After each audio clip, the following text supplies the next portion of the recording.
혹시 음악에 대한 고수이시거나 음악에 대해서 정말 잘 아시는 분들은 이 영상을 건너뛰기 해주시면 좋을 것 같습니다.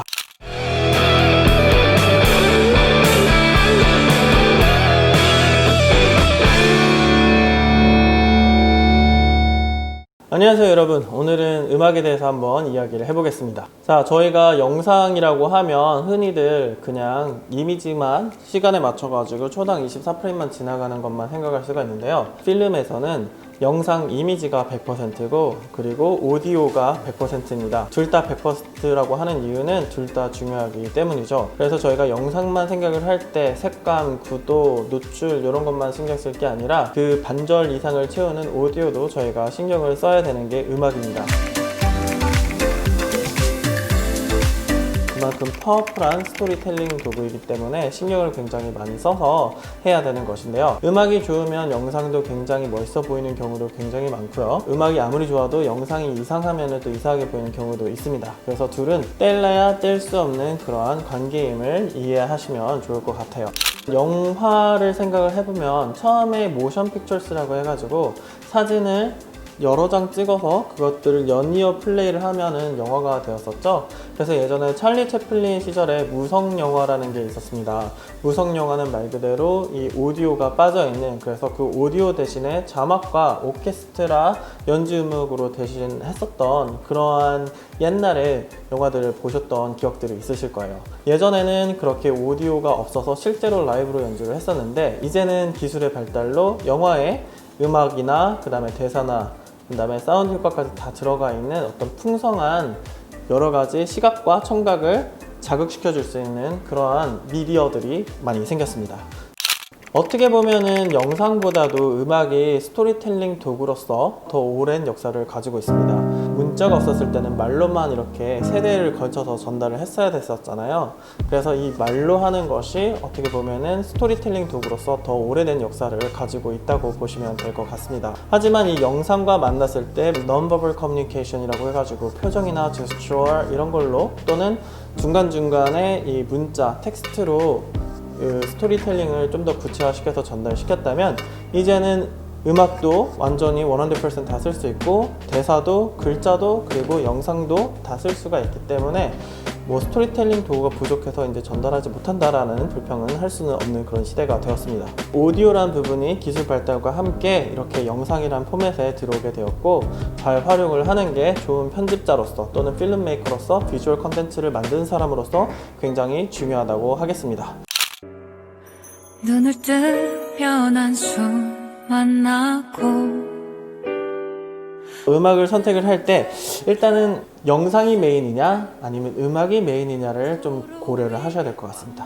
예를 들어서 뮤직비디오 같은 경우에는 음악이 딱 정해져 있고 음악이 메인이고 음악 자체에서 전달하려는 스토리텔링이 있기 때문에 그것들을 보조하는 영상들을 기획하고 촬영하고 편집을 하는 게 정확히 맞는 수순이겠고요.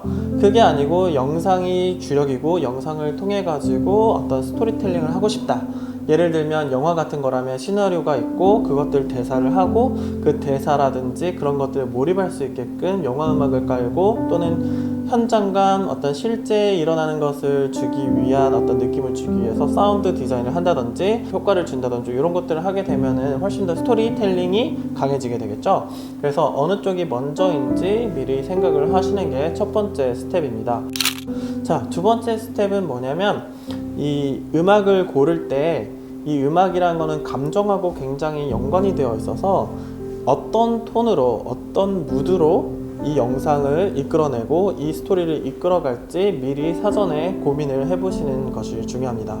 슬프게 갈 건지 웅장하게 갈 건지 그 스토리에 따라서 어떤 음악, 밝고 경쾌할 것인지 차분할 것인지를 미리미리 머릿속에 그려보시고 그것들을 참고하여서 영상 편집에 활용을 하시는 게 좋겠죠. 영상 내용에서 뭔가 에너지가 넘치는 장면이거나 컷이 빠른 편집이 됐다면 음악 또한도 빠른 에너지가 넘치는 음악과 함께 하는 게 더 어울릴 것 같고요. 그리고 차분하고 고요하고 한적한 어떤 쉼을 취하는 자연 공간이다 하면은 그 아름다운 선율에 그리고 차분한 음악을 넣는 게 훨씬 더 잘 어울리겠죠. 그래서 요리하는 것과 비슷합니다. 어떤 재료를 가지고 어떻게 배합을 해서 어떤 맛을 낼 건지, 어떤 영상의 퀄리티들을 따져가지고 자기만의 스타일로 자기가 전하고자 하는 스토리에 맞게끔 맞춰주시면 좋을 것 같아요. 그래서 노래의 무드, 영상의 무드를 꼭 참고하시면 좋겠습니다. 자, 세 번째로 음악을 언제 선택을 하느냐가 좀 가장 큰 관건이 될 것 같아요. 여기는 전주 한옥마을. 여기에서 지금 우리는 무얼 기다리고 있죠? 이 벽화가 엄청 예뻐요, 다. 저 같은 경우에는 대부분의 촬영이 음악을 추후에 선택하는 경우가 많습니다. 여행 영상 같은 경우에는 어떤 여행을 할지 모르니까, 또 어떤 경험을 하게 될지 모르니까 미리 계획을 하기가 굉장히 힘들어요. 그래서 그 여행을 하는 와중에 영상을 찍으면서 대충 이런 분위기다 라는 거를 기억을 해두고 나중에 그 분위기에 맞는 음악을 고르는 경우가 많이 있었습니다.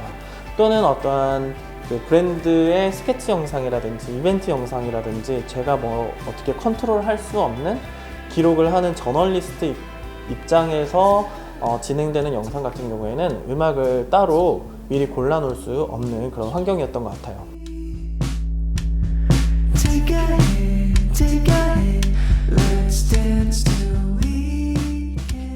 음악을 미리 컨펌을 하고 광고주와 이 음악에 맞춰서, 이 톤 앤 무드에 맞춰서 하는 경우도 있습니다. 후보가 되는 음악들을 광고주나 클라이언트하고 미리미리 이야기를 해서 컨펌을 받아줘야겠죠.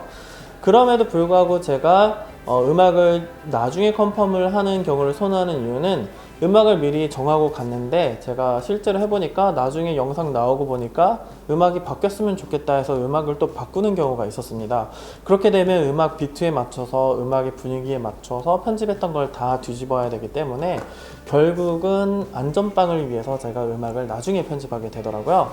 그래서 여러분들 작업 스타일이나 의도에 맞춰서 플래닝을 하고 전에 고르던 후에 고르던 하시면 될 것 같은데, 만약에 후에 고르신다고 하면은 전반적으로 아까 말씀드렸던 이모션, 무드를 미리 정하고 염두에 두고 촬영을 하시면 나중에 영상하고 음악이 잘 맞아 떨어질 수 있게 됩니다.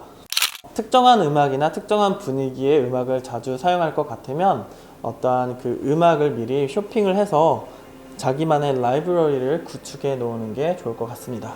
자기가 좋아하는 음악 스타일이 있잖아요. 그래서 자기가 들어봤을 때 본인이 들어봤을 때 이 음악 좋다 하면은 이 무드별로 또는 템포별로 정리를 해주시거나 아니면은 악기별로 정리를 해두시거나 하셔가지고 미리 개인 라이브러리를 따로 만들어 두시는 것을 추천드립니다.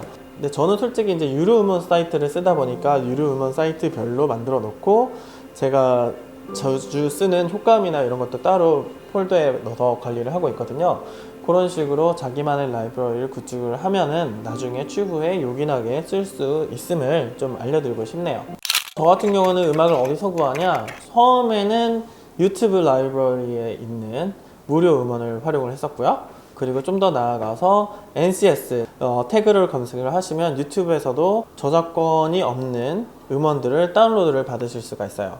또는 간혹 가다가 사운드 클라우드에 들어가시면 미리 이렇게 쪽지를 보내서 저작권을 클리어하고 쓰실 수 있는 경우도 있고, 또는 무료로 배포하는 음원들이 있습니다. 그런 것들을 또 모아서 영상에 활용을 하실 수가 있고요. 아니면 시간이 금이다, 상업이다, 그럴 경우에는 약간 좀 유료 음원을 사용을 하신 걸 추천드립니다. 제가 여러 가지 음원들을 다 사용을 하고 있어요. 근데 하지만 이번 영상에 스폰서 제휴를 해주신 아틀리스트 음악에 대해서 한번 이야기를 해보도록 할게요. 자, 아틀리스트 음악 같은 경우에는 말씀드렸듯이 각 음원 사이트마다 장단점이 있는데, 아틀리스트 같은 경우에는 제가 흔히 듣지 않았던 음악들, 시네마틱한 음악들이 굉장히 많이 있고, 그리고 보컬이 가미된 음악들도 꽤 많이 있습니다.